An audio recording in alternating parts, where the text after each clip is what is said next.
podcast with Joe Otto. That's what the Second Amendment was designed to do. If you're going to do something to nullify or take away my rights under the Constitution, come get it. Max McGuire. When you look at politicians on the left, they need to convince people that they are victims. A resistance to the resistance. And now your hosts, Joe Otto and Max McGuire. And welcome back to another edition of the Conservative Daily Podcast. My name is Max McGuire. And this is Joe Otto. And today we're going to be talking about the biggest lie of the day. It's amazing that every day more lies come out. But they didn't actually release it. It leaked out. The body camera footage from the George Floyd arrest in Minneapolis leaked out. It was published by a British outlet. And we now can see what actually happened in the lead up to George Floyd's death. And like so many other police-involved killings, we now know that the mainstream media put their finger on the scale, misrepresented the facts, and helped perpetuate the false narrative of I can't breathe and the fact that George Floyd was doing absolutely nothing wrong when officers were forced to use extra force to try and detain him. So we're going to end up playing all 8 minutes of the footage. We're not going to play it all at once, but we're going to play all 8 minutes of the footage. We're also going to play how the mainstream media covered it, because when you actually look at CBS and NBC, they cut it up. They deceptively edited the footage. They removed important context. And then we're going to talk about some of the other historical examples of how the mainstream media put their finger on the scale to help shape the narrative and lie. Max, this will be good for us to talk about for a couple reasons. One of which is, obviously, I think that the mainstream media put their finger on the scale. And I do believe that the media lied about what led up to George Floyd's death. You and I are going to disagree in the other part, which is they shouldn't have kneeled on the guy for 8 minutes. Oh, no, they I don't disagree that. I mean, they killed the guy. Now, they did. He put himself in a bad position. He has a history of putting himself in a bad position. He has a history of breaking the law, a history of going to jail, right? But this is about the media lying about George Floyd's death. That's what this is about. This is not about the fact that they should have kneeled on the neck of George Floyd, because they shouldn't have. And the fact is, they killed the guy. So yes, their actions did kill the guy. He put himself in a bad position. Sorry. That was me. The difference, though, is that there is a big difference between saying officers went out of their way to murder someone and officers used police department approved detention methods to detain an out-of-control, unruly perp who was resisting arrest, and he ended up dying as a result. There's a difference there. And I think we can all agree that when you look at the footage, that the kneeling on his neck, at the very least, contributed and at most caused his death. But Right. when you watch the footage of the lead up to it, it presents a picture that is very different from the narrative that we were told. This idea that he was minding his own business, cops threw him on the ground, and when he said, "I can't breathe," that they just completely ignored him and Right. and said that and said that I don't care that you can't breathe. As we're going to show, from minute one of them interacting with him, he was claiming that he can't breathe. George Floyd was standing up with his arms behind his back, and he said, "I can't breathe." He was sitting in the police cruiser saying, "I can't breathe." So when you actually look at the context, you can understand why an officer could reasonably believe that he was lying at that point, right? It's regrettable. The whole thing's regrettable, but it's starting to feel, when you watch it, and we're going to get to watching it, it's starting to feel almost like a boy who cried wolf situation, where he was shouting, "I can't breathe," so many times. And you can hear the officers, as we'll play in a second, saying, "You can breathe, you're talking and breathing, stop it," right? It's obvious you can breathe because you're talking to me. When you're saying, "I can't breathe when I'm standing, I can't breathe when I'm kneeling," we'll actually see that he actually asked to be put laying down on the ground, which is something we didn't hear about beforehand. When they put him on the ground, sorry, there was a spider on my microphone. I had to kill it. That was freaking me out. When they put him on the ground and he starts saying, "I can't breathe again," all I'm saying is you can understand from a police officer's perspective why they would be so reluctant to believe him after he had just lied about it minutes earlier. That's what I'm saying. Well, he might not have lied. I mean, and again, I always want to give people the benefit of the doubt because that's what our system is designed on, right?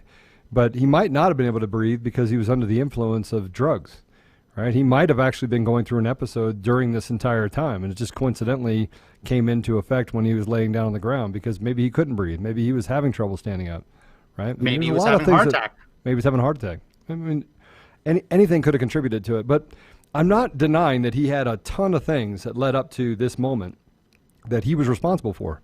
I mean, he literally was a person that did not believe in the law. He didn't believe in following the law. He broke the law dozens of times that he was, or at least a dozen times that he was caught for, and probably more that he wasn't caught for. So, but at the end of the day, they shouldn't have kneeled on his neck. So this is about the mainstream lying, and they definitely lied. They manipulated it, put their hands on the scale, and frankly, I think they're complicit for all the deaths that have happened through these protests. They're complicit in that behavior. And frankly, I think that someone should be able to hold them responsible for what they're doing. I think ultimately the media is not exempt. The media does not have immunity, and we need to go after the mainstream media for some of the things that they've done. And one of the things we'll talk about today is we're going to talk about the MSNBC producer that actually quit. Right? She quit her job and sent a scathing letter. Did you see that, Max? Yeah. She said that you're not letting us tell the truth. You're just trying to stoke divisions. No, it's true. Yeah. It's true. And as we'll see once we play this whole clip, and I was very hesitant to play because it's 8 minutes long, but we're going to cut it up and talk about piece by piece. But I want to play all 8 minutes of it, albeit cut up. All right. Well, let's not do it more than a minute at a time so we don't lose people at hello. Because the mainstream media, as we'll show in a second, so deceptively edited it in their coverage last night, so much so that they actually removed the audio of the police officers saying, stop resisting, right? Yeah. When you edit that, just like what you're talking about, they're trying to create a narrative to stoke divisions. So we're going to play the entire clip, not all at once, but we're going to cut in and out of it. So why don't we get right into it? Let's stop for a minute, stop for 1 minute. Look, we've already talked about the fact that we have trolls on our page. And by the way, the reason why we have trolls on our page is because they're afraid that we're going to tell the truth. They're afraid that we are actually going to uncover the things that are happening in our communities, that are happening in our country, that go against everything we believe as a society. And I don't care what religion you are, race you are. I don't care if you're a purple dinosaur with web feet. So the way we get that message out and the way we actually have better communication is that we share. We share this. Share the podcast if you're listening to it on Podbean, or you're listening to it on Apple PlayStation. If you're watching it on YouTube or Facebook or any of the number of other areas of which we have this syndicated, just share it. If you're on Facebook right now, share it. Share it. If you're on YouTube, share it. Give people the opportunity to understand that they're not alone. That the conversations that we are having today, this is mainstream. This is the silent majority. Only we're not going to be silent for long. So hit the share button, and then let's have a conversation. Yeah, Melody Haynes writes in the Facebook comments that he said he was claustrophobic, hence another reason he couldn't breathe. Yeah, we're going to see that in a second, but he said he didn't want to get into a police car because he was claustrophobic, but he seemed perfectly happy sitting in his SUV just seconds prior. So let's go ahead and let's play the footage. We're going to cut in and out of it, but let's go ahead and start playing cut one. We have to play the warning, I guess. So here they're walking up to the car. Tap the window. I see your hands. Stay in the car. Let me see your other hand. I'm sorry. Let me see your other hand. Both hands. Put your hands up right now. Let me see your other hand. Put your hand up there. Put your hand up there. Hands on the wheel. Hands on the wheel. Who else is in the car? Put your foot back in. All right, so let's pause that right there. So that's just the first couple seconds of their interaction. But the important takeaway, and Joe, you can say what you feel about this. Important takeaway is that the officer approached the car, asked him to show him his hands. And if you watch that, you can see he starts rummaging through stuff in his car, which is a big warning sign for a cop. When a cop can only see one hand and he sees you rummaging through your center console or in between your seats, a cop gets very, very worried that you might be grabbing a gun. And considering the fact that this guy has a criminal record, the cops would have known that before they approached the vehicle because they would have ran the license plate, right? So as we'll see later, the mainstream media presented that interaction as the cop unreasonably drew his firearm. I just wanted to point out that the reason he drew the firearm was because he asked him to show his hands, and he didn't show his hands. Instead, he was rummaging through stuff in his car. Keep going. Let's watch. Let's watch a little bit more. Keep playing. Sorry, I'm interested in what's going on. I haven't seen the whole thing. Okay, well, when I say let me see your hands, you put your hands up. I got shot the same way before. You got him? Yeah. Stop it for a minute. What did he say? So I got shot. He's saying that he's been shot the same way before. I don't know if he was shot by a police officer. What you'll notice is that a lot of the stuff he says doesn't make a whole lot of sense. No, it doesn't. And it suggests that his blood toxicity for the drugs he was on played a much bigger role in that interaction than the mainstream media has led you to believe. They lead you to believe that they were just trace elements of fentanyl and meth in his system. But as you watch him freaking out and really sounding unintelligible, it's pretty obvious that he is on something during this interaction. But yeah, that's him saying that he's been shot before, which again, if you've been shot before in a similar situation, you should know that when a police officer says show your hands, don't start rummaging through the center console. So let's go ahead, let's keep playing. Put your hands on top of your head. Hands on top of your head. Hands on top of your head. Step out of the vehicle and step away from me, all right? So he's continuing to refuse their commands. Step out and face away. Please don't shoot me. Please, man. I'm not going to shoot you. Step out and face away. I'm going to get out of here, man. Please don't shoot me, man. Please, man. I just lost my mom, man. Step out and face away. Well, he didn't lose his mom. Step out and face away. Please don't shoot me, Mr. Officer. Please. Stop it for a minute. He didn't lose his mom. Well, I actually Did you thought notice that he did. His mom did die. His mom did die? Yeah, his mom did die before that, not too long before that. Okay. His mom did die. All right, keep playing. Sorry, guys. I interrupted you. Face away. You're not shooting me, man? I'm not shooting you. Step out and face away. Okay. Please, man. Please. I didn't know, man. Get out of the car. I didn't know, Mr. Officer. I didn't know. Right now. So you hear them screaming, "Stop resisting!" Put your hands behind your back then. I'm not going to do nothing. Get his order home. Hey, you come back. Stay in the car.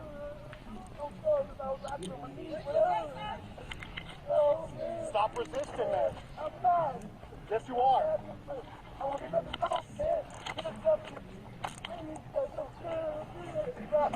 Stand up. So hey, let's pause it there. So there, you can hear there a couple of instances where they're saying stop resisting. They tell him put your hands where I can see him. He initially refuses. That causes the gun to be drawn. He says put them on the wheel. He does that, and then he says okay, now put them on your head, which is basically they're trying to get you ready to put cuffs on you. He resists that. He refuses to put his hands on his head. So then they start taking him into custody and putting his hands behind them. Police officers are trained to do this to make sure that he cannot pose a threat to them. Because again, they've already run his criminal history. They know that he has been arrested for many times in the past, right? They are doing what they are trained to do. So far, everything here is by the book. Yep. And what we're going to see in a second is that they then go and start questioning the other people around them. Any takeaways, Joe, before we go back to the clip? No, but I mean, I do want to point something out. I didn't know that it does look like he actually lost his mom. I didn't know that, but he said I didn't know, because they're originally pulling him over for passing a $20 bill that's fake, right? Nobody even brought up the $20 bill yet, right? So that was the. Well, yeah, they haven't told him what it was. So yeah, the so he knew. That He already knew. He knew at that point. I didn't know. What, you didn't know that there was a fake $20 bill? Or he passed a $20 bill, didn't know it was fake, and he thought they were arresting him for something else. That's the alternative. That's the alternative here. Let's keep playing the clip. Let's go back to it. Yes. What I doing? We're figuring out what's going on. Drop the bag. Figure out what's going on. Adam, What's the problem? said something to him. It ain't us. We was getting a ride. I just got my phone fixed. It's my ex-man. Adam knows me. That's my ex. Are you good? He told me to get in my car. That's it, man. So they've now taken him out of the car. They're walking him over to the police cruiser. Do you have ID? I'm on 38 years old. 320 report for. Sir, I just came to buy the tablet, and when I bought the tablet, it didn't. He didn't Oh work. my God. He didn't even do nothing. You have ID? No, I don't. My Yeah, name's anything with Shawan your name on it? Hill. No. So the important thing here is that if you're just walking on the street, you don't have to present an officer with identification. No, you don't. If you're not operating a motor vehicle, if you're not being suspected of a crime, That's my ex. you don't actually have to identify Why is he yourself. getting all squirrely and not showing his hands and just being all weird like that? Because he's been shot before. He don't Well, I wanna- get that, but still, when officers say get out of the car, He got a thing going on. is he drunk? Is he on something? Oh, he got a thing going on. I'm telling you What about does the that mean? police. We have problems all the time when they come, especially when that man spit that gun like that. It's been one. What's your first name? His name is George Floyd. What is it? He's a good guy. George Floyd, she said. So let's pause it there. So the reason I want to include that little clip, because it isn't actually showing the interaction. He's talking to people, and he's saying, is he on something? Is he on drugs? And she says no, but he's got something going on, pointing to her head, insinuating that he's crazy. And you can hear the cops saying, well, why is he acting all squirrely when we're asking him to put his hands up so we can see both of his hands? And they're saying that he's been shot before. Now, is that true? What do you think of that, Joe? Is that true What? that he's been shot before? Has he been shot he's before? claiming it. He's claiming it. I don't know if I they haven't knew seen that. it. Yeah, shot by a police officer. I mean, that was I never. don't know. So, I mean, that's interesting that they bring that up. But I mean, has anybody even done research on that? Josh, do some research on that really quick, if you would, and tell me if he's actually been shot before. Up until this point, by the way, everything's by the book. Everything. I mean, police officers are Yes. doing what they're trained to do. The people that got out of the car said, "I just got my phone fixed." The other guy was like, I have no idea what's going on. But everything that I see up to this point, I don't have a problem with. At all. Yeah, the only thing that, as we mentioned, was the fact that they were demanding ID from passersby. I don't know the specifics of Minnesota law, but in most states, if you're not operating a motor vehicle and you're not suspected of a crime, you have no obligation to actually present ID to an officer. So let's go ahead and keep playing the video, because now it cuts ahead a little bit to show them actually trying to force him into the police cruiser. So let's keep playing it. You want something right now? No, nothing. You acting erratic. Let's go. Yeah, man. Let's go. God, man. Yes. Yes, I was just moving earlier. Let's go. So they're trying to move him to the police cruiser. It's feeling better now. Keep walking. Okay, now, do me one favor, man. No, when we get to the car, let's get to the car, man. Come on. Dang, man. Oh, man. God, don't leave me, man. Please, man, leave me, man. Here. I want to watch that car for yourself. You get a miss? So they're trying to force him in, and he's deliberately trying to follow the ground. Face the car door. You get a search on him? Please, can I talk to you, man? I just want to talk to you, man. Please, let me talk to you, please. You ain't listening to nothing we're saying, so we're not going to listen to nothing you're saying. Can you watch that car? Just make sure no one goes in it. I hear you, but you are going to face the door right now. Listen up. Stop. I'll do anything. I'll do anything y'all tell me to do, man. I'm not a resistor, man. I'm not. You can ask him. He literally is. Check that sign. God, man, I'm going to do nothing like that, y'all.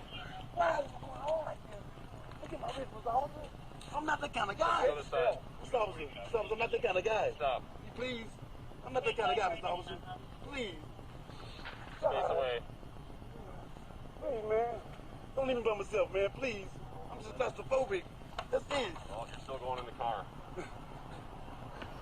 Anything sharp on you? I won't do nothing to hurt y'all, Mr. Officer. No, sir. No, I don't have nothing. Why y'all doing me like that, Mr. Officer? Please, crack it to me for me and stuff, man.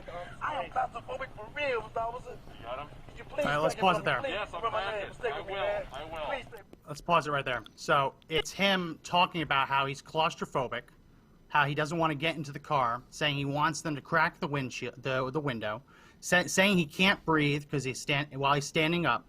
And there's a moment there, Joe, where he says, I'm claustrophobic. I'm claustrophobic. And one of the cops says, you're still getting in the car, right? If you're being arrested, you don't get to escape being arrested by claiming you're claustrophobic. You can't say that you are afraid of getting into a car when you were just removed from another car where you were comfortably sitting. Right. And he's resisting arrest. You can see that he falls down to the ground to try and stop him from being pushed into the car. This is not what the media portrayed it to be whatsoever. They portrayed it to be that he was arrested for passing a fake $20 bill and just thrown on the ground and killed. When now we can see all of these minutes in the middle of this whole interaction where he's resisting arrest, he's trying to stop them from detaining him, and he's just spouting nonsense that, oh, I'm claustrophobic, I can't breathe, when he's standing up, breathing, obviously talking to them, right? If you're talking to someone, shouting, I can't breathe, you can breathe. And we'll hear that in a little bit where the officer says that to him, like, you can't say you can't breathe if you're talking to us nonstop, right? What do you think of that last part of the clip, Joe? Yeah, I mean, again, it's not. He obviously goes back and forth between voice inflection where he is visibly upset and then he just tries to, I don't even know, multiple personalities. It just seems weird to me. The whole thing seems weird to me. Up to this point, again, I don't see anything that the police officers did wrong. They told him he's going to go in the back of the police car. It looks like they took something out of his pocket. I have no issue up to this point with what's happening, and contrary to what we've gotten up to this point from the media. So I do agree that the media, up until this point, so far, hasn't portrayed things the way they really are. Let's keep going. So this next part of the clip, we're going to see them trying to force him into the car, and this is where the mainstream media's narrative completely falls apart. And I want to make sure that if you're watching this and you're horrified by how this has been misportrayed, please make sure that you hit the share button. Hit the share button, like the video, and leave a comment.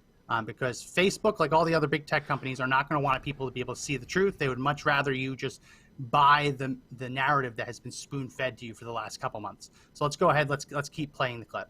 Man, thank you. God, man. I didn't know I was going to happen, man. Please, man. I just want my hand free. I don't want none of y'all, man. Nothing.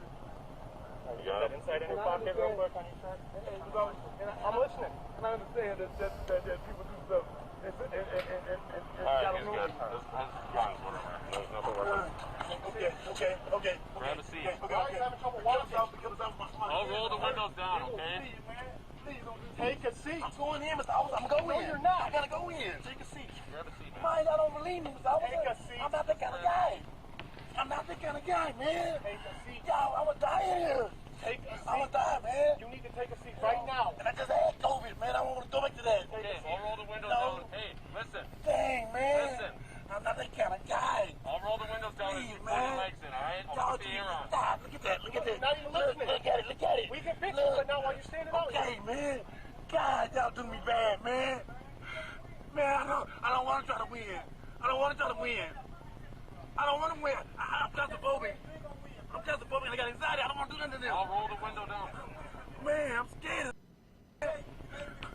When I start breathing, it's gonna go off on me, man. Pull your legs in. Okay. Let me count to three. And I'm going in. Please. I'm not trying to win. I get on the ground, anything. I can't stand this, man. He know it. All right, so let's pause it there. So we can hear him say he's having trouble breathing, sitting down. Right. We can hear him saying that that he's claustrophobic, claiming that he doesn't want to get into the car, Right. mentioning that he had COVID in the past. And actually, I don't know if anyone could hear it, but at the end, he said, I would rather get on the ground. That's going to prove to be an important detail as we keep watching, because the next part, as you can kind of see as we're getting into it, the other officer goes around to the other side to try and pull him into the back seat, because obviously he's sitting down on the edge of the seat but his feet are outside the door. So what the cops are supposed to do is try and pull him into the car. Not violently, but just trying to move him into the car. Right.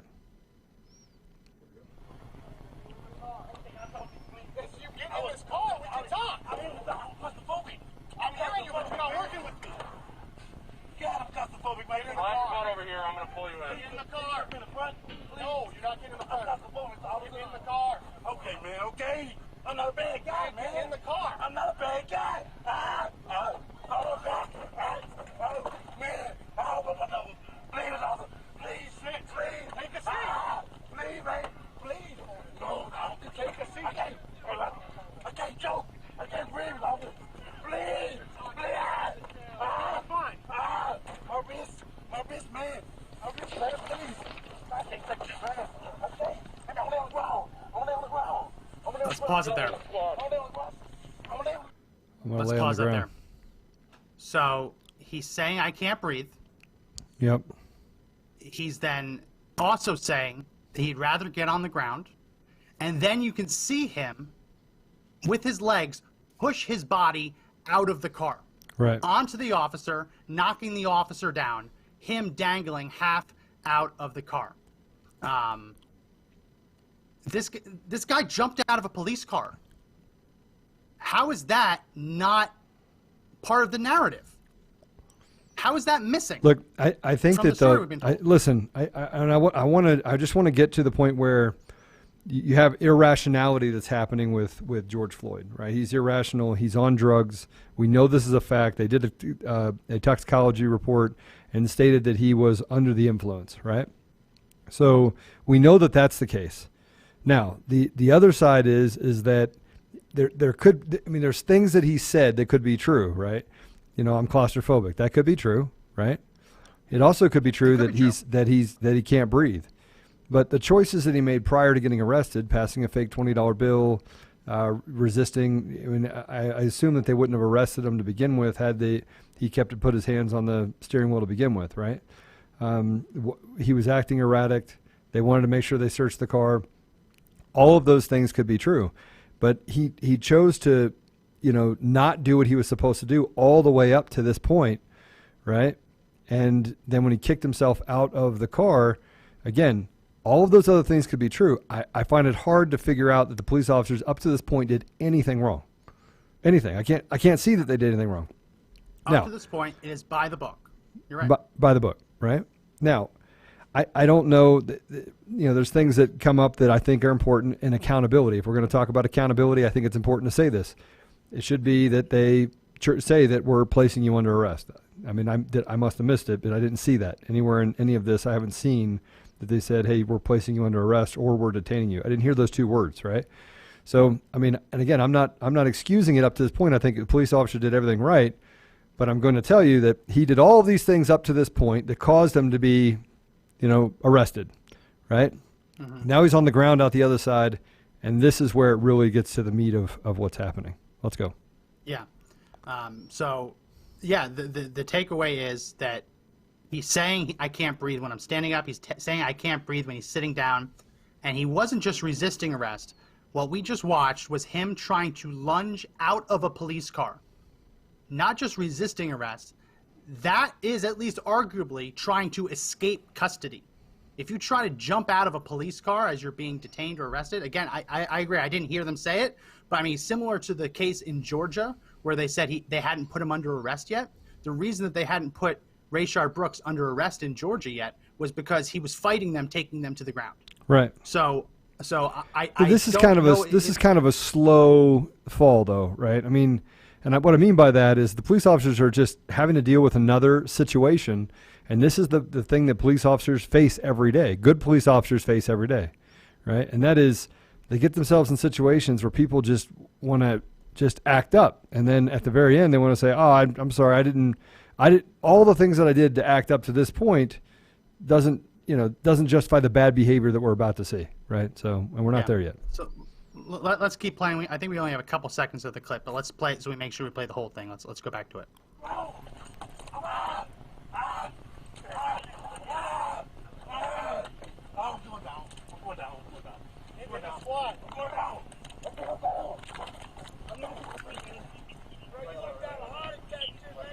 I know I can't breathe. You're going to have a heart attack.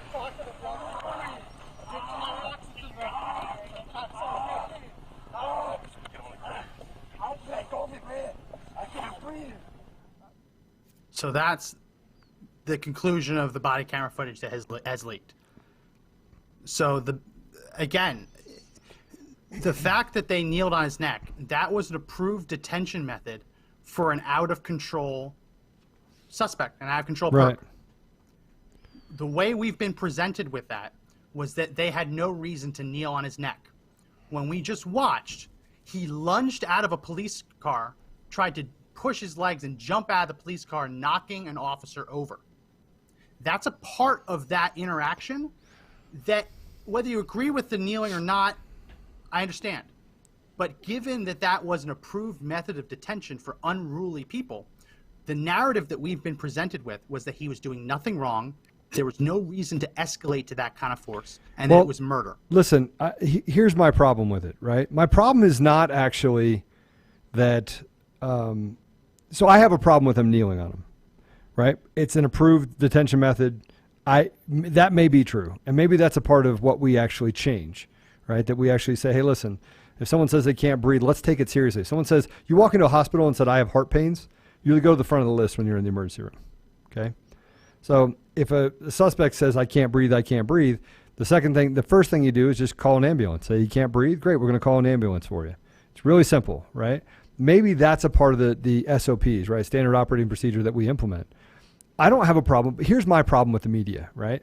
The media made it seem like these 4 demon police officers that went out on this vigilante mission and were tearing a guy out of his car and beat up on George Floyd.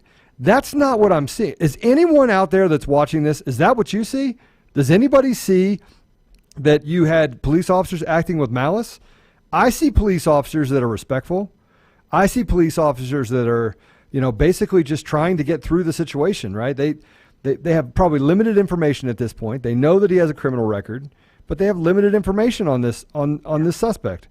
And so my issue is that they sold ratings and they created protests around this country. They created a narrative that I find very hard to attach to any more than maybe a quarter of a half of a 1% of police officers. Now, I'm not telling you that there's not bad police officers. I'm not telling you that police officers don't have bad days, right? Everyone has bad days. I'm not telling you police officers don't go through and maybe take it too far. I have a brother that's dead as a result of a police officer taking it too far. My brother was murdered by a police officer. And I'll still tell you, up to this point, I find nothing wrong with what they did to George Floyd, except for the fact that they put a knee on the back of his neck. That's a problem for me. Other than that, I don't have a problem with any of it. I've read that it was an approved detention method, and I would agree that if you are not alone, on the one hand, I don't want to take anything out of a police officer's toolbox to be able to control a situation if he is being outmatched by a suspect, right? When you look at headlocks, when you look at kneeling, if the officer was alone and he had no backup, I would completely understand the officer wanting to use either leverage through a headlock or his body weight to control a suspect that was trying to get away from him. I can understand that. With a bunch of cops around him, if the approved method was to kneel on him, then yeah, I would agree that should be changed. The challenge, though, is, as we just saw, not only did he jump out of a police officer, but he knocked an officer over. He knocked an officer over onto the ground.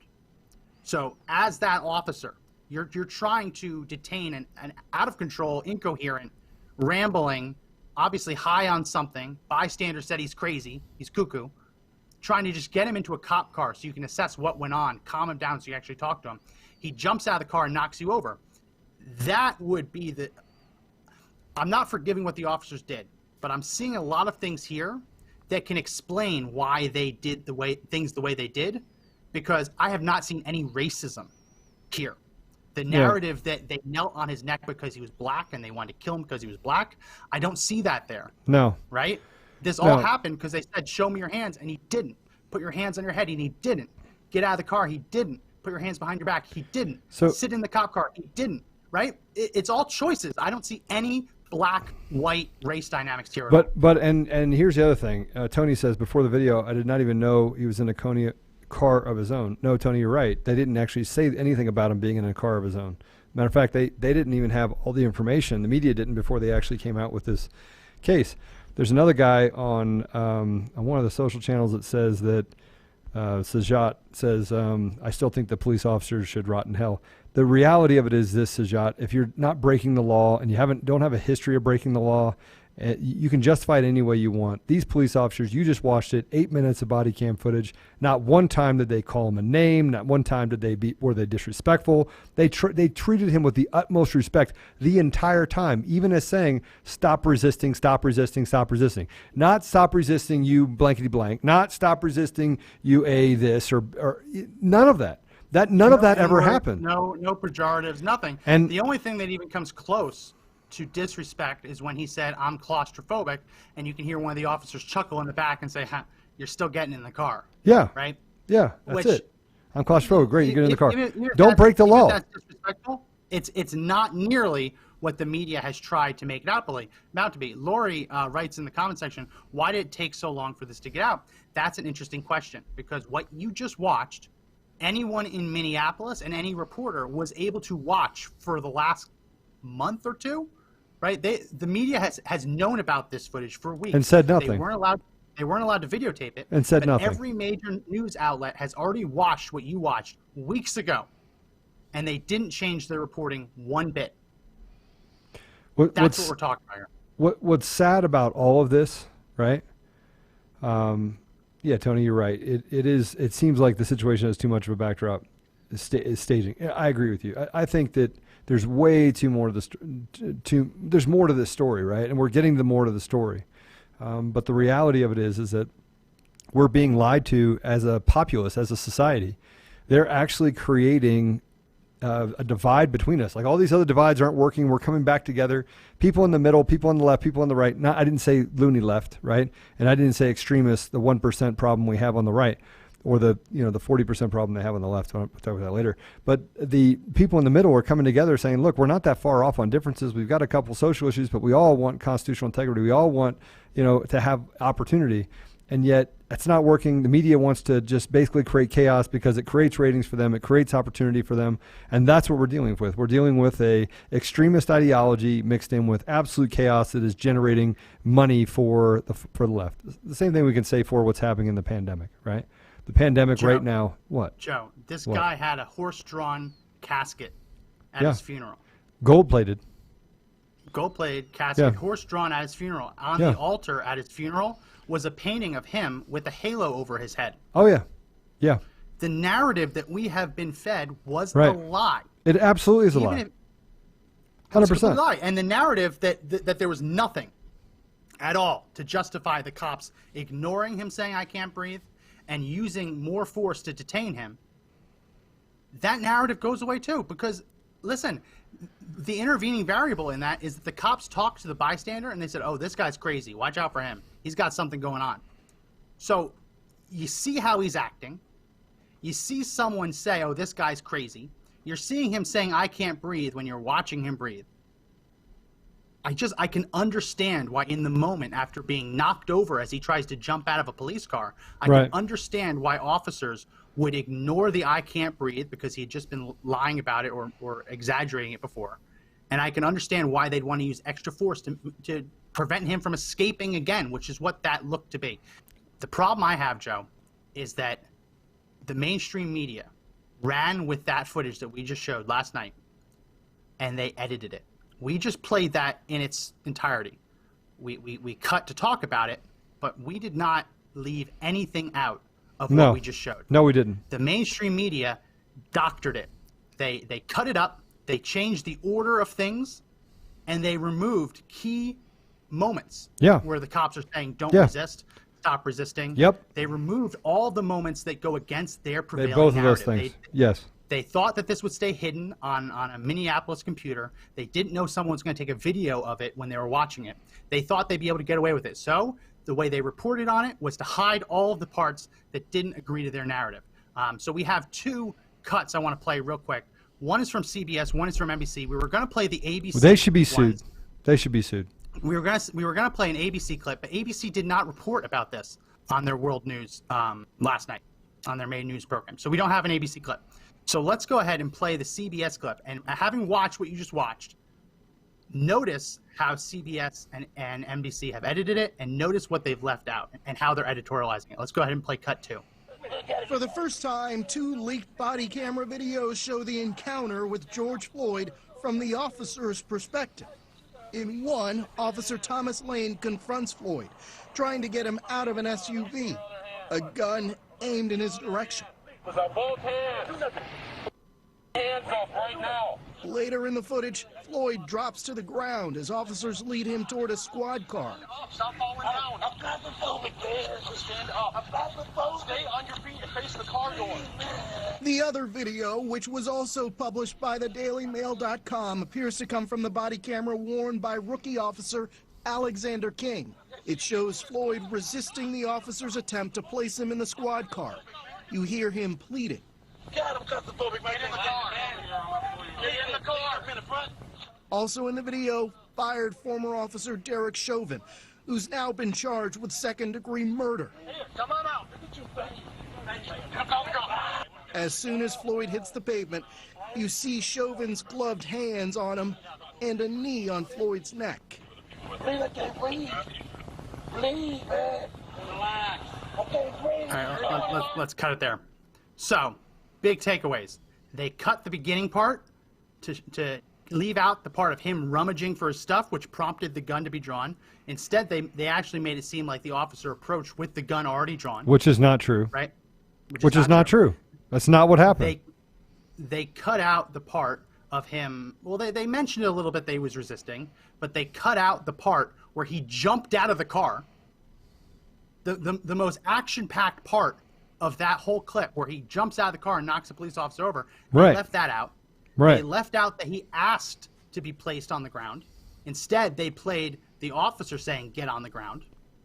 Right? And they left out the parts of him saying, "I can't breathe," when he was standing up and sitting and obviously perfectly breathing. But that doesn't fit the narrative they've been saying all this entire time.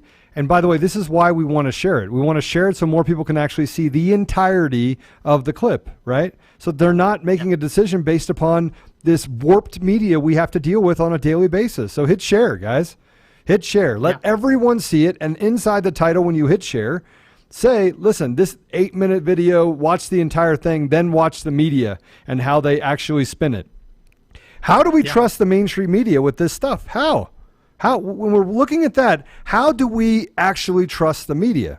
Now, I want to point something out, and I say this for those that are new, right? I'm Joe Otto. My dad is black. My mom is white. My whole family's interracial. My brother was killed, murdered by a police officer 3 years ago on Thursday. So it took me years, and Max, you know this, it took me years to get to the bottom of the truth. It took me years to get to the bottom of the truth. During those 3 years, you know, it's been a tough 3 years. It's been a tough 3 years to find out that people do lie, that there are police officers that do cover things up. That was a tough realization, but one that I actually, you know, I actually do think we should have accountability. But in this case, we're not talking about that. We're not talking about the police officers doing anything wrong, because the police officers did nothing wrong, right? We're not talking about racism, because this isn't about racism. There's no racism. This isn't about abuse of power by the police, because they didn't abuse anything.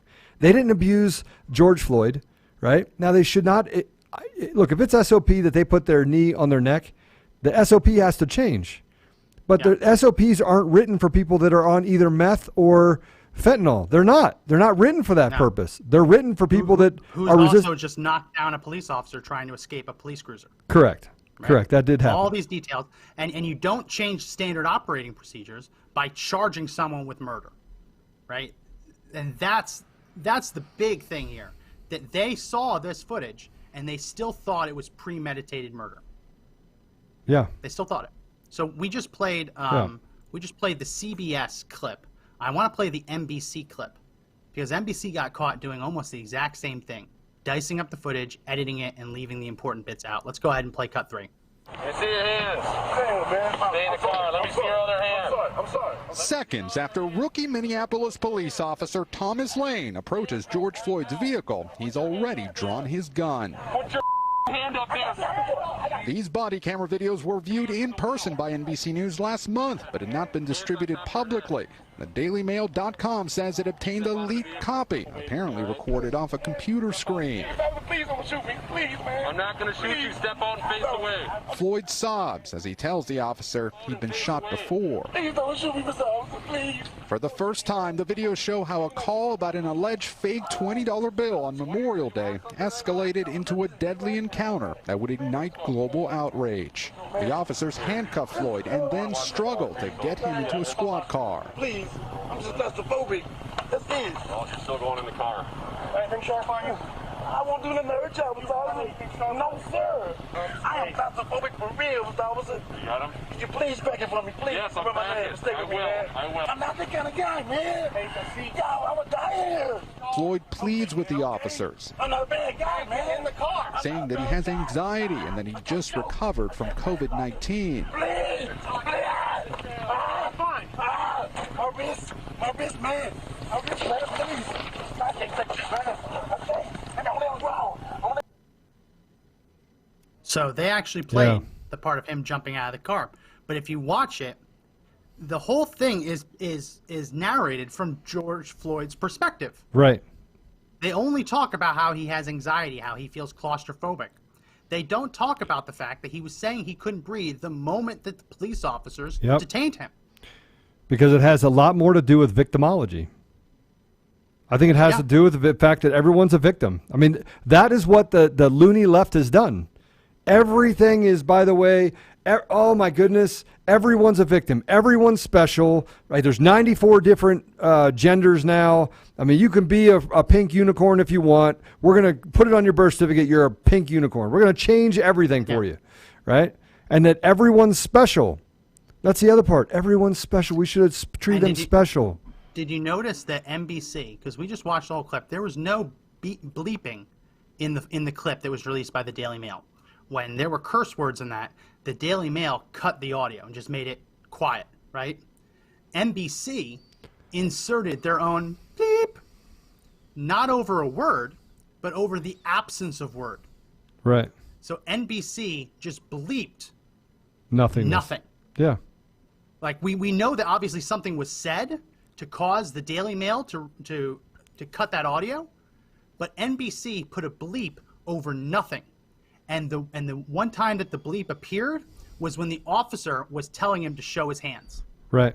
They did that to right in your face make it seem like the officer was being angry and violent and cursing. Which is not true. Which is not true. Which is not true. Which is why I said, Max, that we have been infiltrated by people who are not Americans. They're not people that have any history in America. Their family never served in the military. They never served and died protecting the freedom of this country. That is absolutely true. These are foreign interests. There's no other excuse for what they've done. The media has literally been infiltrated by foreigners. Sorry. You can say we're all foreigners. Yeah, we are. But we're also Americans. And we recognize the fact that people have actually died and sacrificed for this country to remain a free country. And now they come in and they want to do this. Why? Because they want to literally create chaos, which creates opportunity and profit for them. But they also want to take away everything that we stand for as a country. If you can't see it, I can't help you. But that's the reality. That's what's happening right now. We are facing right now propaganda at a place where don't talk to me about Chinese propaganda or Russian propaganda or the fact that propaganda that there's people in other countries that in North Korea or South Korea, because we're doing the same thing. We're doing the same thing. We're allowing the media to weaponize itself against us and destroy our society and divide us as people. Congratulations, because a lot of you have actually been into it. A lot of you, most of you didn't even think about race. Oh, you walk up to someone like, hey, how you doing? It's not, hey, how you doing? Hey, you're black. Oh, I'm white. You're black. Oh, hey, I'm black. You're white. It doesn't even come to mind. No. It's, hey, how you doing? There's no race. There's no race in that video at all. Like, there's no racism did not play a role in that interaction at all. Now you say, oh, well, maybe they wouldn't have arrested him or wouldn't have gone up to him if he hadn't been black. Well, no, what I watched is the entire thing escalated when they said, show me your hands. And instead of showing both hands, he started rummaging through his center console, right?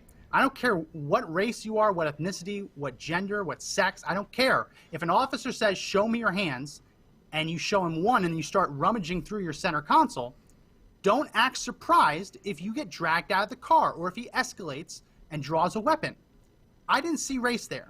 I didn't. I didn't see it at all. What I did see is this narrative. Joe, people died from those riots. People were burned alive in buildings that were torched by rioters. People were shot and killed by rioters, right? Millions, probably tens of millions of dollars of damage was done. Not just in Minneapolis. When you probably add it up, it probably amounted to billions of damage. Right. Across the country. And then right? he went to the From federal riots. government and said, give us money so we can fix it. Give you money so you can fix what? All of that happened. People died. Communities were burned to the ground. Economies were local economies were ruined. Right. We don't even talk about the COVID-19 aspect, where those obviously those protests spread COVID-19. How about the people that lost their businesses? Yeah, Blacks, lost whites, their livelihoods. Hispanics, Asians. They burned down Minneapolis. And by the way, I'm supposed to head to Minneapolis in the next couple of weeks and get a tour. And I'm getting a tour from. I'm sorry. I wouldn't go. I'm getting a tour from. Yeah, so I'm getting a tour from. No, from a Southern Baptist coalition, a group of churches. They want to take me through and show me what's really happening in Minneapolis. And by the way, it's not being reported on the media. And so we're going to take someone up there, and they're going to do some video for us so we can actually share that as well. But I'm going to tell you that the things that I'm getting out of what's happening in Minneapolis and in large part in other areas, it's absolutely disgusting. Like we are facing right now. I mean, people don't even understand. The news isn't even talking about the fallout of what they actually created, what they caused by putting their fingers on this scale. All they care about is they can move on to the next story. Oh, let's go attack Trump. Let's go attack white people. Let's have Michelle Obama get up there and say white people are running from black people. You're still running from black people. We're not. Nobody's running from anyone on either side. The only thing we're running from or trying to run from is the media. We are desperately trying to run from the media. Yeah, I wouldn't go to Minneapolis. Minneapolis police, after being defunded, just released a letter or a directive to their residents saying that violent crime is up, and if you get confronted by a violent criminal, do what they say, hand over your wallet and purse, and make sure you pay attention so that you can tell us who did it so we can try and find them. That's what passes for law enforcement in a city that's been defunded. Before we wrap up, I want to play a couple more clips because we're not wrapping up, are we? We just started. I don't want to wrap up yet. We can go a little longer, but okay. This is Josh told Josh we're having a little fun. Yep. This is nothing new. What we saw, the media taking this narrative of "I can't breathe" and just running with it. It's not new because we've seen it before. We've seen it with the George Zimmerman Trayvon Martin, where again NBC edited the footage to make it seem like George Zimmerman was a racist. We have a clip of Fox News talking about it. Let's go ahead and play cut 4. All right, in the meantime, NBC has issued an apology now for the George Zimmerman Trayvon Martin case down in Florida. It all has to do with this 911 call that George Zimmerman placed on the night that Trayvon Martin was shot.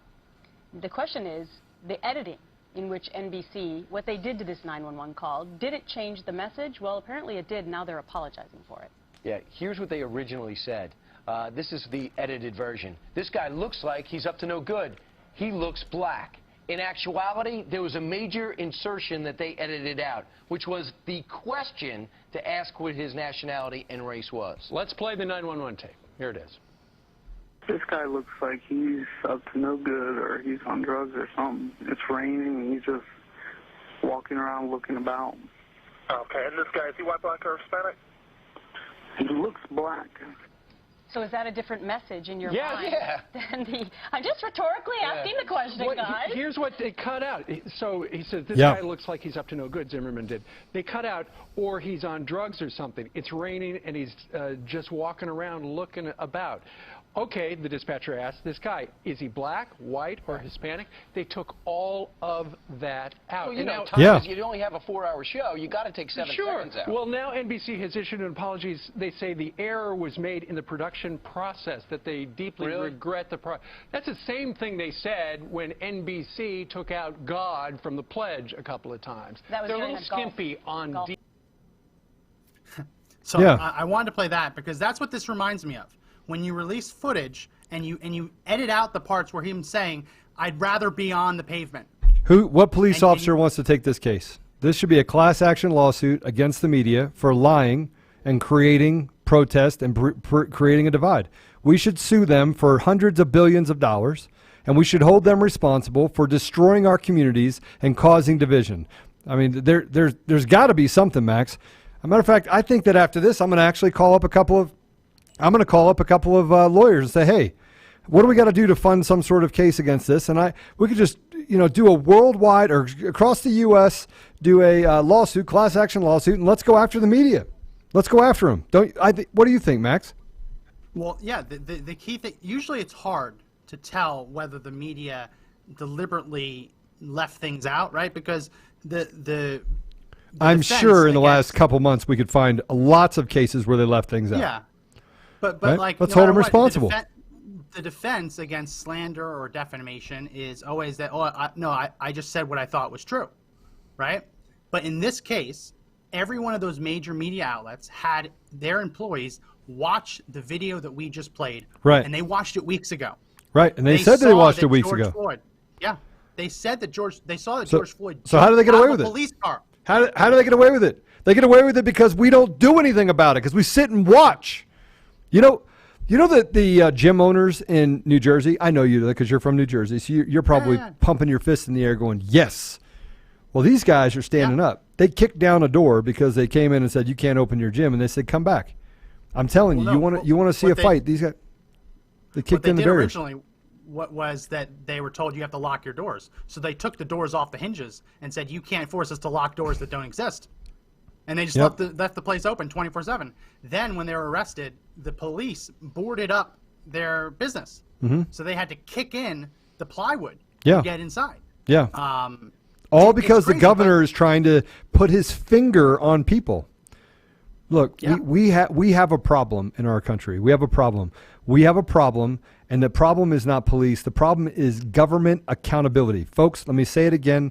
Our problem is government accountability. They treat us like slaves and sharecroppers. Tell me I'm wrong. We pay taxes into a system for them to tell us they're keeping us safe, while they on one side come up with fake science, and they only have one narrative on science, and they ignore every other doctor, everything else out there. They use technology to basically whitewash things that they want you to believe and want you to think. We have a problem, Max. We have a problem. We have a problem because there are police officers out there doing a great job, but we have government officials that are pushing things down on those police officers as well. I mean, the chaos that we have is because we have people in positions of power and authority who are weak and uncourageous, and they want to basically put down the American people. They want to oppress us as American people. And if you don't feel oppressed through this pandemic, I don't know what to tell you either. I just don't. But so the Nick Sandmann lawsuit, the kid who was wearing the Trump hat in front of the Supreme Court, who was basically maligned, he was doxxed, he was criticizing the media. Right. He was accused of going up to and instigating a fight with a Native American. Right. So they lied about that. He sued all of the major media outlets, and what really makes his case interesting, he's been settling them, but he's been getting paid, right? He's been getting paid to settle those cases. What's really interesting is that this actually it's creating something we haven't really seen before.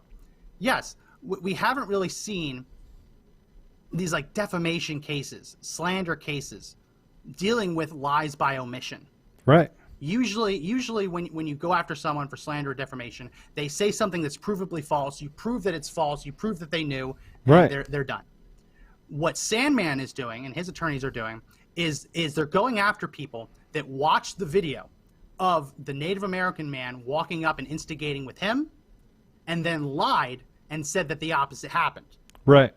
Or lied by omission and kept the truth out of their reporting. Right. That's an interesting part of the case law, because as I mentioned up before, you had to usually prove that they said something false, that they knew it was false, and that they deliberately said something false. Because other than that, you can have your opinion. You can have your opinion about something, but if you know something's false and you say it anyway or write it anyway to slander or defame someone, that's what you have to prove. With those cases, they're actually going after the lies by omission, which is what's really interesting in this case, because there are a lot of people who would have standing in a case to go after the media who obviously, at least in some capacity, ginned up riots, ginned up violent, peaceful protests. People who lost their livelihoods, lost their homes, lost loved ones, right? They have been victimized by a riot that was caused, at least in part, by false media reporting. Not deliberate lies, but lies by omission. Right. Reporters who watched the video that we just watched and deliberately left out the fact that he was lying or at least exaggerating about not being able to breathe. Right. That someone by said, "Oh, he's crazy. Watch out for him. He's cuckoo."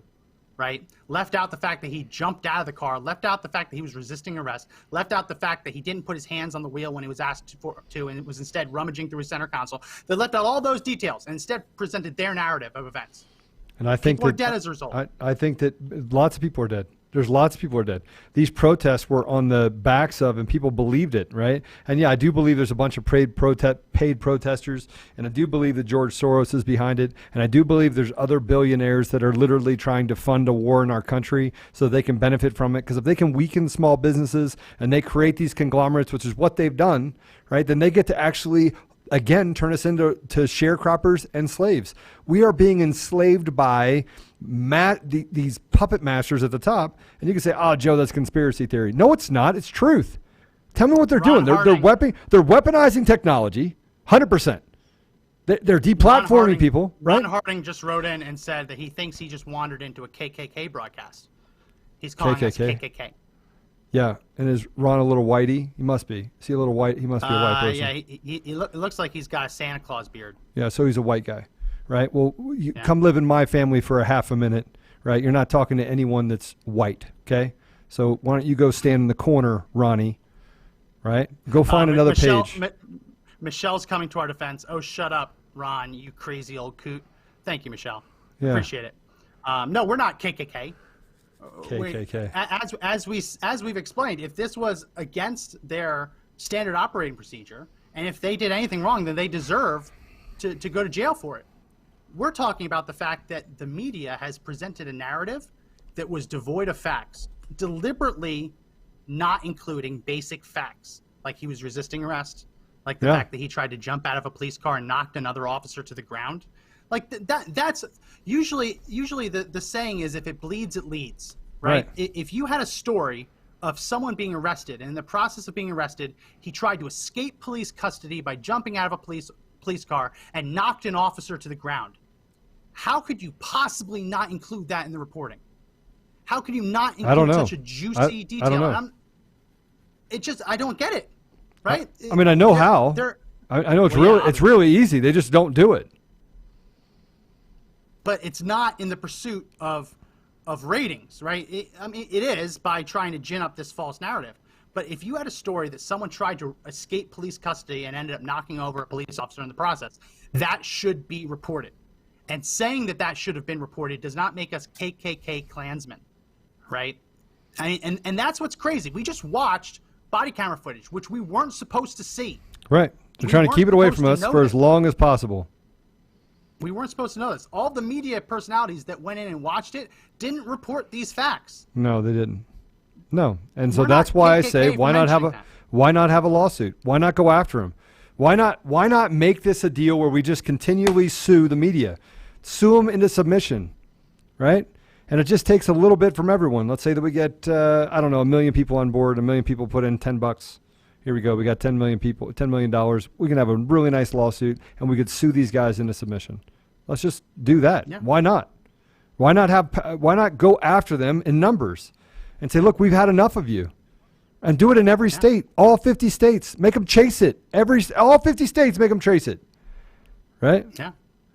Yeah. No, it's absolutely incredible. I want to play a little bit. I think this clip's a little bit too long to play the whole thing of it, but this also reminds me of Hands Up, Don't Shoot in Ferguson, Missouri. The claim that Brown was saying hands up, he had his hands up and was saying don't shoot, that was proven to be a lie. But it was said by Brown's friends who claimed that he said it, and the media just went with it.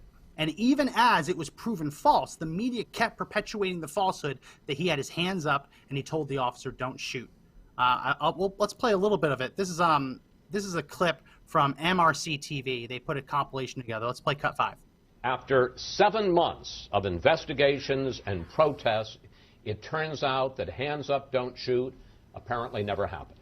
No, but it was convenient.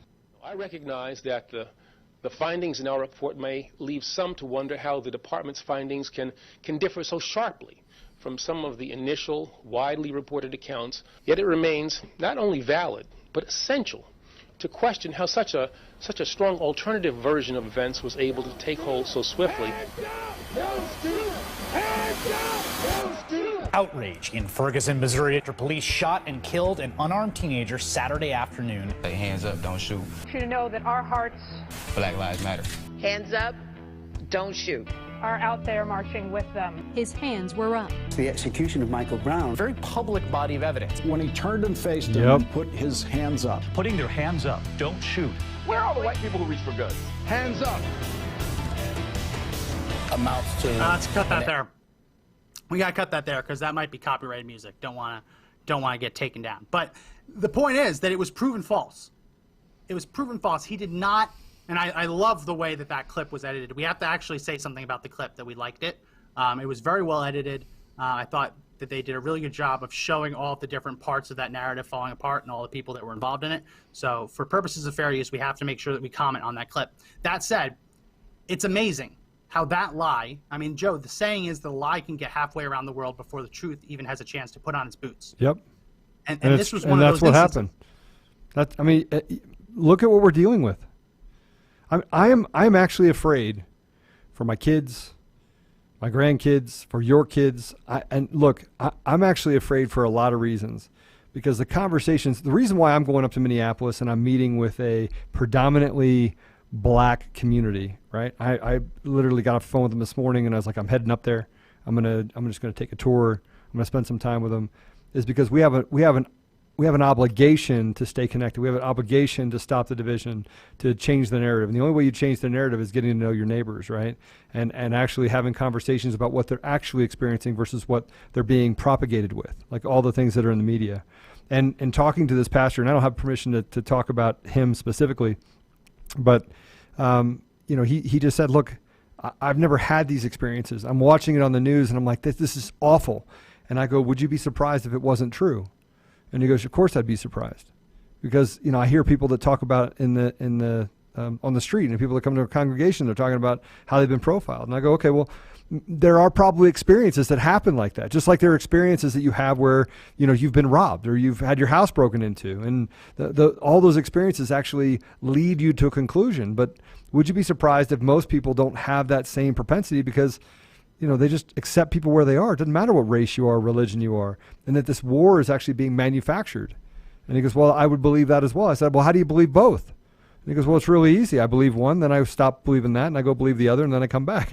I said, sounds like you're bipolar. So we had a good laugh about it. And again, we weren't laughing at what's happening. We're just laughing. It's a reaction, right? You're reacting to what we're actually seeing now in the media. And the part that I have a problem with the most, right? The problem that I have the thing that I have a problem with the most is that we don't have enough time to get the truth out there. We just never have enough time to, stop the propagation of this false narrative. And it's maddening, because frankly, we're in a different place right now, where if we don't stop this, if we don't actually start stepping out with courage and saying, hey, look, this isn't right. This isn't what's truly happening. Yeah. This isn't the truth. Right? And for me to be able to say that to a pastor that I met a week ago, who, by the way, reached out to me and say, hey, listen, hey, Joe, I was told to call you. You have a friend in Denver, because we give a lot. So we give a lot to minority communities. I'm fired up about education in inner cities. I'm fired up about it. Not just Colorado, but all over the country. And the fact that they have. Did you see what they're doing in Chicago? Yeah, they're going to do in Chicago. You mean not open until 2 days after the election? No, that's DC. That's DC. Yeah. But in Chicago, there are actually Democrat activists who want to get rid of U.S. history. So U.S. history won't be taught. Right. So the narrative of we're not trying to erase history, we're just trying to stop the Confederacy from being glorified. They're now the slippery slope. We're at the bottom of that slippery slope. Right. Let's not teach history. A lot of people in the comment section on Facebook are typing 1984. There's a famous quote in George 1984, George Orwell. And the quote is, who controls the past controls the future. 100%. Who controls the present controls the past. That's what we're seeing with this example. In a very small micro way. The mainstream media knew the truth. They knew that George Floyd was crying wolf, essentially, saying he couldn't breathe when he was standing up and sitting down. They knew that he was resisted arrest.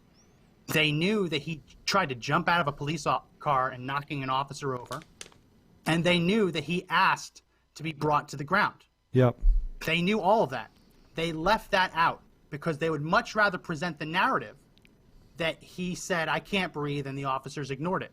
Because by controlling the past, controlling the reporting of history, they can shape the future. Just 100%. like was in 1984.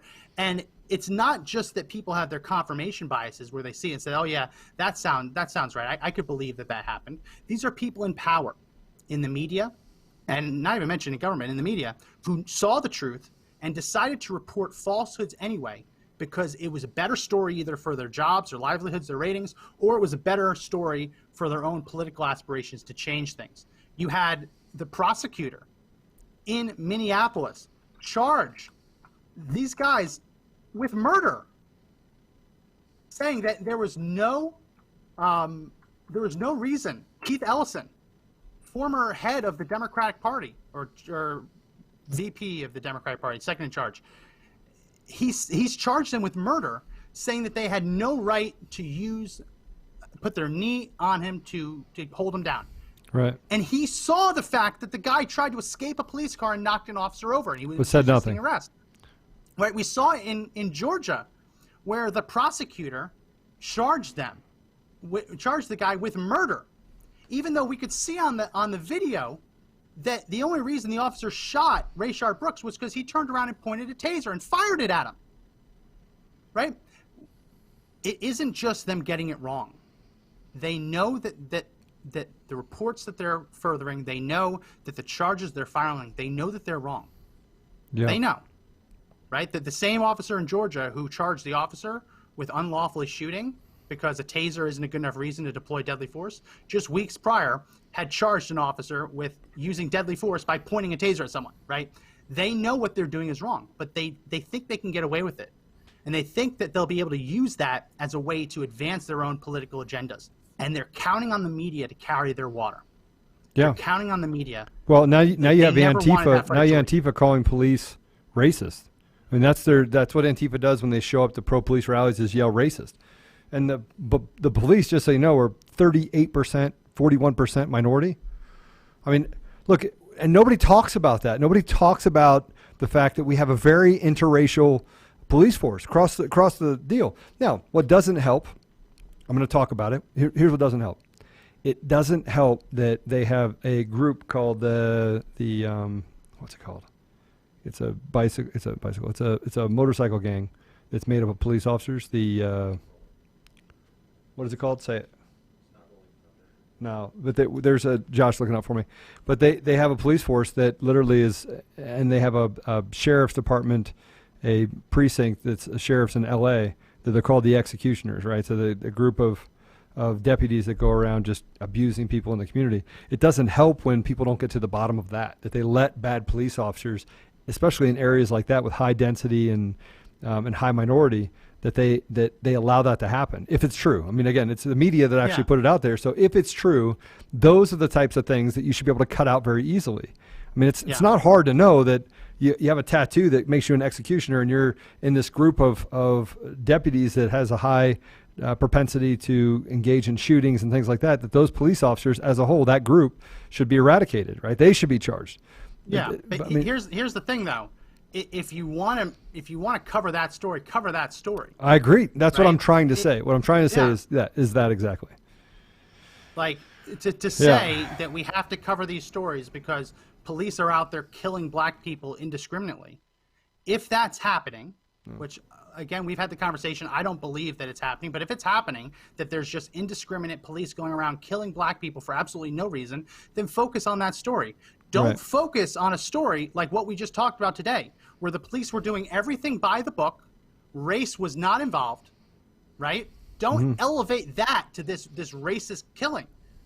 Don't deliberately withhold facts from the American people to 100%. paint a narrative, right? If we have all these racist cops going around killing people, then we shouldn't have so many instances of the media manipulating the footage, doctoring the footage, editing the footage to make it seem so much worse than it actually was. Yeah. Well, they're doing it everywhere. They're doing it for the pandemic, right? Plandemic, whatever you want to call it, right? They're doing it everywhere. I mean, we have a serious problem in our country, a serious problem, and the people are waking up. But there's plenty of people that are actually paying attention to it, saying, "Oh, we got to keep people locked up in their houses."